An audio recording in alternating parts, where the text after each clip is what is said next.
Good morning, it's Thursday, August the 14th, and you're watching AGORACOM TV. I'm your host, Paul Kondakos. AGORACOM TV is a daily, fast-paced, edgy show bringing you the best press releases at the open, along with the Halts, so you can hopefully profit from them and potentially find your next great small cap investment. Well, as you can see, we're back on the air today. Unfortunately, we ran into some technical difficulties over the past couple days, but those have now been resolved, and you can now count on seeing AGORACOM TV on a regular and daily basis once again, running from Monday to Friday. Now, with that out of the way, I've got 5 great press releases to report on this morning, and I've got 2 halts. So without any further ado, let's get down to business. Our top story this morning for you is Opawica Exploration, trades on the TSX under the symbol OPW. The company is reporting on drill results from their Atiqua Lake property. They're reporting on hole AT0849, which has thus far returned the most significant drill intercept to date at Atiqua. They're reporting on a 112-meter intercept, which contains 0.82 grams per ton of gold and 0.462% copper. Now, included within that intercept, we've got a more concentrated intercept of 30 meters of 2.45 grams per ton of gold and 1.1% copper. And within that, we've got a more concentrated intercept of 7 meters containing 9.4 grams per ton of gold and 0.387% copper. So congratulations to Opawica, great numbers. This drill intercept ended in mineralization and began 20 meters from surface and is 110 meters south of previously reported mineralization and on strike. This means that they're enhancing the size, scope, and tonnage of the Mabron zone at Atiqua Lake. Companies last at 57 cents off their 52-week high of $1.64.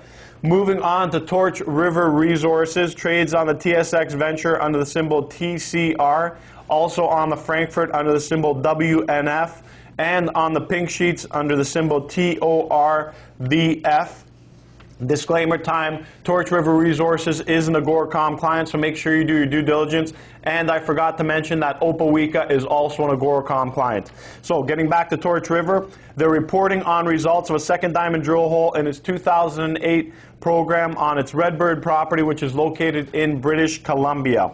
We've got results from their diamond drill holes, which include 72 meters of 0.13% moly and 0.05% copper. We've got 8 meters of 0.173% moly and 0.024% copper.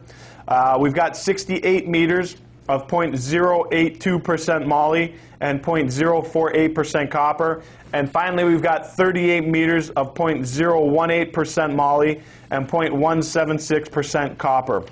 A little bit about the company. Torch River Resources has an advanced molybdenum property, Redbird, which has recently updated their NI 43-101 compliant resource of 118.6 million pounds of moly, which is indicated, and 77 million pounds of moly, which is inferred, incorporating drilling in 2007.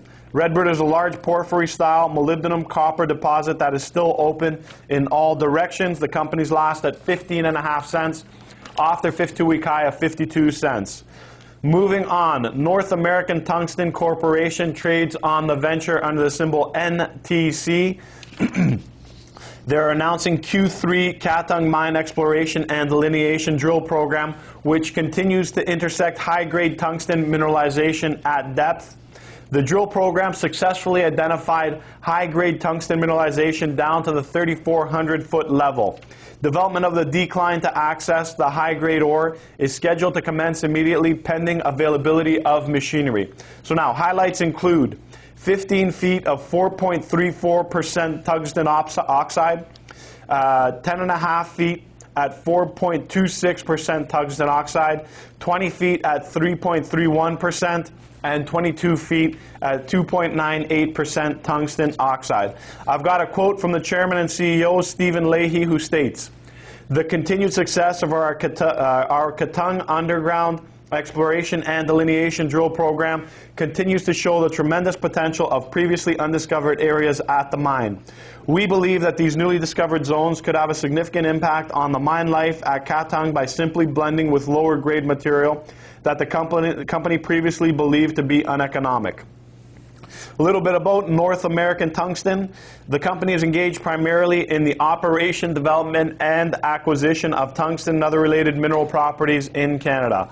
The company's 100% owned Katang mine and Mactung development project make it one of the few tungsten producers with a strategic asset in the Western world. The company's last at 76 cents off their 50-week high of $1.64. Moving on to Tanganyika Oil Company. Tanganyika Oil Company trades on the TSX Venture under the symbol TYK. The company is reporting second quarter results for 2008. We've got some pretty big numbers here. For the 3 months ended June 30th, they've got revenues of $51,900,000, which is up from $6.8 million from the same quarter in the previous year. And in addition, we've got net profit of $29 million for the 3 months ended June 30th, which is up from a loss of $5.5 million from the same quarter in the previous year. So great numbers coming out of Tanganyika. A little bit about the company. They're an international oil and gas exploration and development company based in Canada, primarily focused on its exploration and development properties in Syria. The company's last at $22 off their 50-week high of $26.75. And finally, I have EurOmax Resources Limited, trades on TSX Venture under the symbol EOX. The company is reporting on diamond drill hole EOKSC0828 at Caranvansalia. I don't know if I pronounced that correctly, but Caranvansalia, very close to that. Intersected 42 meters at 2 grams per ton of gold, 0.76% nickel, and 0.06% cobalt. And that's included within a larger intercept of 111 meters, consisting of 1.3 grams per ton of gold and 0.43% nickel and 0.03% cobalt. A little bit about the company. EurOmax is a Canadian company drilling copper and gold metal deposits in southeastern Europe. They're last at 33 cents off their 50-week high of 55 cents. Now, moving on to the Halts, we've got La Imperial Resources, trades on the CNQ under the symbol LAMP. They have a cease trade order issued.